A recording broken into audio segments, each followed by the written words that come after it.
दोस्तों, किसी ने सही कहा है कि आवाज़ अगर ऊंची हो तो कुछ लोग सुनते हैं, लेकिन अगर बात ऊंची हो तो बहुत सारे लोग सुनते हैं। नमस्कार दोस्तों, जीपीएस हिंदी कहानी यूट्यूब चैनल में आप सभी का दिल से स्वागत। दोस्तों, इस वीडियो को शुरू करने से पहले मैं आपसे एक विनती करना चाहता हूं।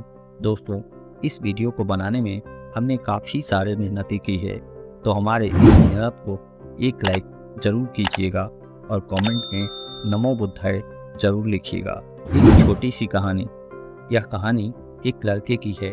24 साल का लड़का जो सेठ के यहाँ पर नौकरी करता था। उसके माँ बाप इस दुनिया में नहीं थे। जिंदगी बड़ी परेशानी में चल रही थी। वह लड़का रोज काम पर जाता था और शाम को काम करके घर आता था, फिर खाना बनाता था, खाता था और सो जाता था। एक दिन उसने देखा कि एक बूढ़ा फकीर अपनी पीठ पर 3 थैले लेकर एक शहर से दूसरे शहर की ओर जा रहा था। वह काफी बूढ़े भी थे और काफी देर से वह यूं ही सफर कर रहे थे। आखिरकार कुछ दूर सफर करने के बाद वह चलते चलते थक कर एक पेड़ के नीचे बैठ गए। तभी उनकी नज़र एक नौजवान युवक पर पड़ी जो इस रास्ते से जा रहा था और वह भी इसी दिशा में जा रहा था जिस दिशा में उन बूढ़े फकीर को जाना था। तभी वह लड़का उन बूढ़े फकीर के पास से होकर गुजर रहा था। इस पर वह फकीर उस लड़के से कहते हैं, सुनो बेटा, क्या तुम मेरी थोड़ी सी मदद कर सकते हो? यह थैला बहुत भारी है और मैं बूढ़ा भी हो चुका हूँ। मैं ज़्यादा समय तक इनका बोझ नहीं उठा सकता और मैं बहुत थक भी चुका हूँ। तो क्यों ना तुम मेरे एक थैले को ले लो और मुझे उस दूसरे गांव तक पहुँचा दो। इसके बदले में मैं तुम्हें 3 स्वर्ण मुद्राएं दूंगा। वह लड़का उन फकीर की सारी बातें सुनता रहा और उन फकीर से कहता है कि कोई बात नहीं बाबा, मैं आपकी मदद करने के लिए तैयार हूँ। कहिए आपको कहाँ जाना है? ऐसा कहकर उस लड़के ने उन फकीर का एक थैला उठा लिया और अपनी कंधे पर ले लिया। तभी उन जवान लड़के को यह एहसास हुआ कि यह थैला तो सचमुच बहुत भारी है। वह लड़का और फकीर दोनों रास्ते में आगे की ओर बढ़ चले। कुछ देर आगे चलने के बाद देखते ही देखते वह गांव खत्म हो गया और अब एक सुनसान रास्ता आगे की ओर जा रहा था। वे दोनों अपने मार्ग में मस्त होकर आगे की ओर बढ़ रहे थे। अब वे बस्ती से पूरी तरह अलग हो गए थे। वह लड़का उन फकीर से कहता है, बाबा, इस थैले में आखिर ऐसा क्या रखा है जो यह थैला इतना वजनदार है? इस पर वह फकीर आदमी उस लड़के को जवाब देते हुए कहता है, कुछ नहीं बेटा, बस इसमें तांबे की कुछ सिक्के भरे हुए हैं, इसी कारण यह थैला इतना वजनदार है। उन फकीर की बात सुनकर वह लड़का मन ही मन सोचने लगता है, यह बाबा जरूर कोई व्यापारी है, तभी तो इतने सारे तांबे के सिक्के लेकर चल रहे हैं। और फिर तभी उनके मन में एक ख्याल आया, मुझे क्या करना है? मुझे तो सिर्फ यह थैला दूसरे गांव तक पहुंचाना है, बस इतना ही। जैसे ही उसके मन में यह ख्याल आया, उसने तांबे के सिक्कों का ख्याल अपने मन से निकाल दिया और अपनी ही धुन में मस्त होकर आगे की ओर चलने लगा। चलते चलते कुछ और समय बीता और वह दोनों एक नदी के किनारे जा पहुंचे। वह लड़का जवान था और काफी चुस्त और तंदुरुस्त था, इसलिए वह बिना सोचे समझे उस नदी में उतर जाता है। किंतु वह फकीर अब भी किनारे पर ही खड़े थे। इस पर वह लड़का उन फकीर से कहता है, क्या हुआ बाबा, चलिए हमें यह नदी पार करनी होगी, तभी तो हम उस गांव तक पहुंच पाएंगे। इस प्रकार वह फकीर उस लड़के से कहते हैं, मैं जानता हूं बेटा कि हमें यह नदी पार करनी ही होगी, लेकिन जैसा कि तुम जानते हो अब मैं बूढ़ा हो चुका हूं और मैं 2-2 थैले लेकर यह नदी पार नहीं कर सकता। कहीं मेरा पाँव फिसल गया तो क्या होगा? क्या तुम मेरी एक और गठरी ले सकते हो? मैं तुम्हें इसके बदले भी 3 स्वर्ण मुद्राएं और दूंगा। इस पर वह लड़का मुस्कुराते हुए उन फकीर से कहता है, बाबा, आप मुझे शर्मिंदा कर रहे हैं। यदि आप मुझे स्वर्ण मुद्राएं न भी दे तब भी मैं आपका कार्य अवश्य करूंगा। मैं आपको उसे दूसरे गांव तक जरूर पहुंचा कर आऊंगा। इस पर वह फकीर मुस्कुराते हुए उस लड़के से कहते हैं, बेटा, तुम तो बड़े ही भले इंसान लगते हो। इतना कहकर उन्होंने वह दूसरी गठरी भी उस लड़के को थमा दी। उस लड़के ने जब वह दूसरी गठरी अपने कंधे पर रखी तो वह गठरी भी उसे बहुत ज्यादा भारी लगी, लेकिन उसने वहां पर कुछ नहीं कहा। जैसे तैसे उन दोनों ने नदी पार की। नदी पार करने के बाद बातों बातों में ही उस लड़के ने उन फकीर से कहा, बाबा, आखिर इस दूसरी गठरी में क्या है? यह गठरी भी बहुत वजनदार है। इस पर वह फकीर उस लड़के को जवाब देते हुए कहते हैं, बेटा, इसमें चांदी के सिक्के हैं, इसी कारण यह गठरी भी बहुत वजनदार है। उन फकीर की यह बातें सुनकर अब उस लड़की का दिमाग तेजी से काम करने लगा था। यह सोच रहा था कि एक थैले में तांबे के सिक्के हैं और दूसरी में चांदी के। ऐसा प्रतीत होता है मानो यह फकीर बाबा कहीं दूर से आ रहे हैं और उन्होंने अपनी सारी जमीन जायदाद बेचकर यह सारे सिक्के इकट्ठे किए हैं, तभी तो वह इतना धन लेकर चल रहे हैं। लेकिन वह लड़का उन फकीर से कुछ नहीं कहता है और वे दोनों चुपचाप मार्ग में आगे की ओर बढ़ते चले जाते हैं।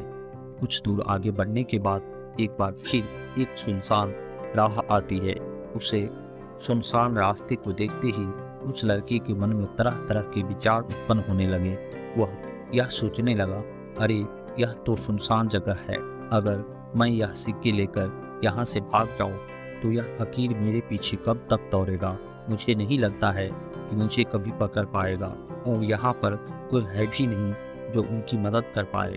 और वैसे भी यह बहुत सारे सिक्के हैं, मैं इससे एक अच्छी दुकान खरीद सकता हूँ, अपना नया व्यापार शुरू कर सकता हूँ। और वैसे भी यह बूढ़ा फकीर अब इन पैसों का क्या करेगा?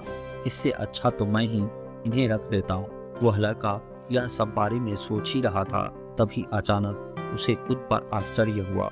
अरे, मैं यह क्या सोच रहा हूँ? यह फकीर बाबा न जाने कहाँ से आ रहे हैं और क्या खोज करके इन्होंने इतने सारे पैसे इकट्ठे किए होंगे।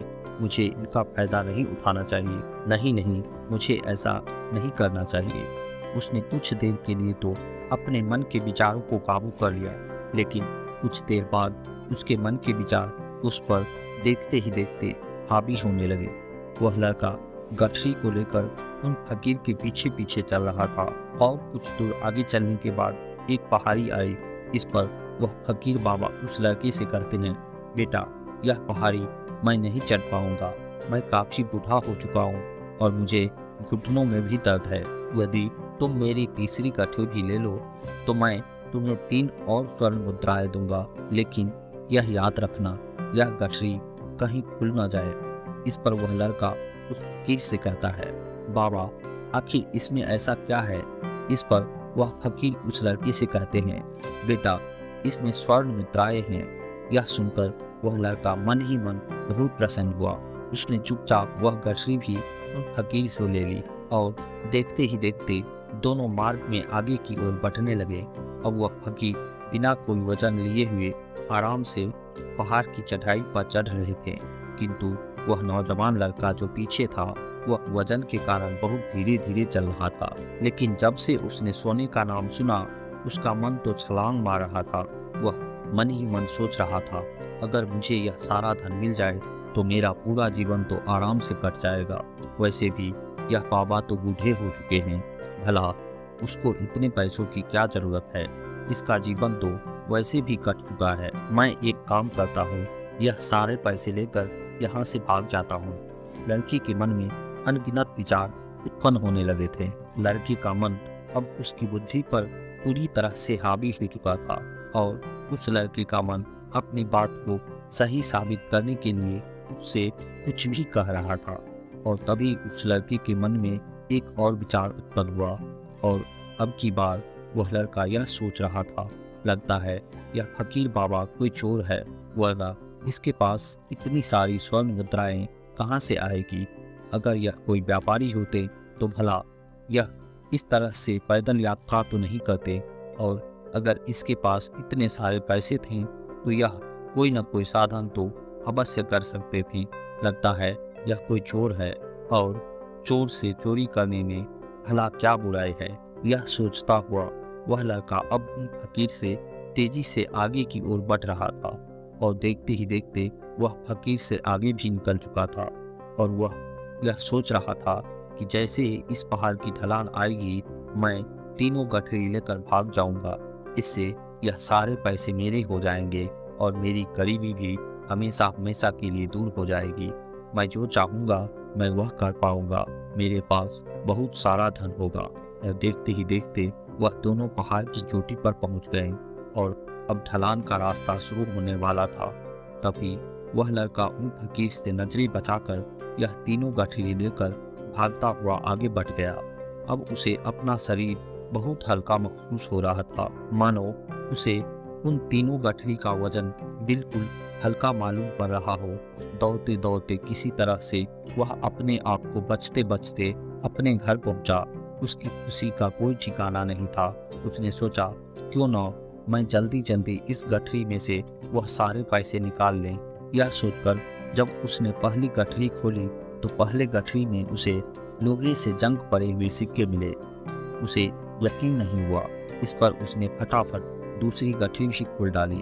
उसमें भी उसे लोहे के जंग लगे हुए सिक्के ही निकले। यह सब देखकर वह लड़का बड़ा हैरान था। आखिर यह सब क्या हो रहा है? उन फकीर ने तो मुझे कुछ और ही कहा था।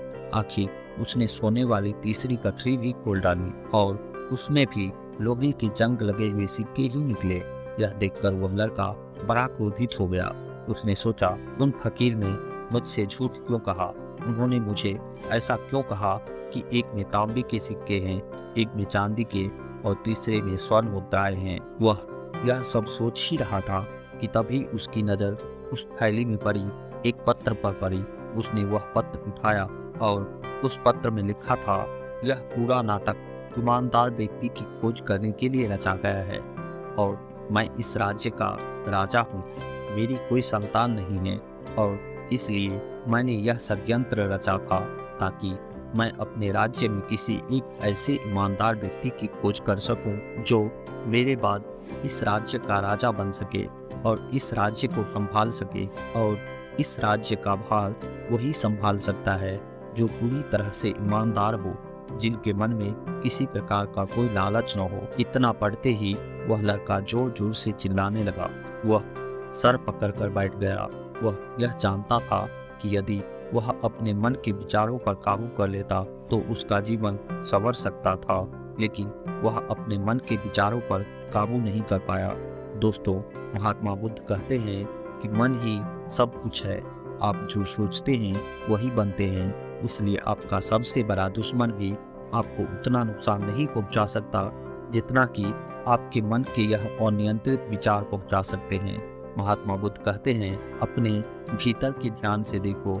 हमारे भीतर जो विचार चल रहे हैं वही विचार शब्द बनते हैं और शब्द क्रम के रूप में प्रकट होते हैं। बार बार दोहराने पर कर्म बर्ताव में बदलता है और धीरे धीरे समय के साथ कर्म चित्र में परिवर्तित हो जाता है और यही चरित्र हमारे भाग्य का निर्माण भी करता है।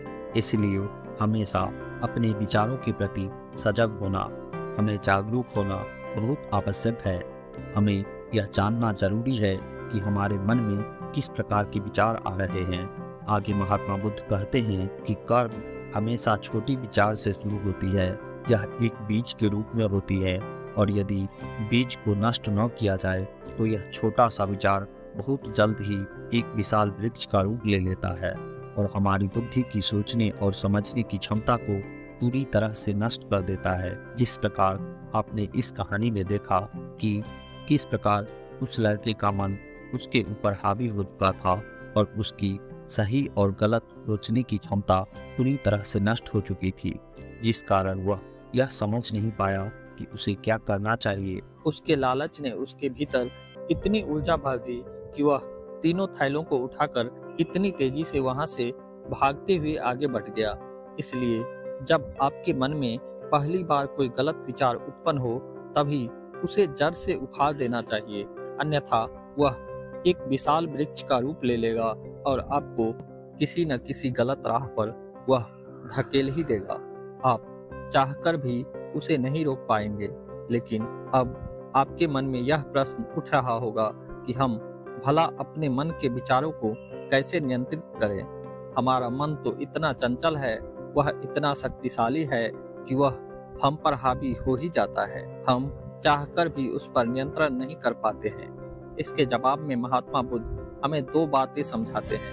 पहली बात, सही इरादा विकसित करो। कई बार आपने देखा होगा कि आपके मन में कुछ और होता है किंतु आप करते कुछ और है, क्योंकि आपके मन के भीतर जो कुछ भी चल रहा है वही आपके मुख से बाहर भी निकल रहा है।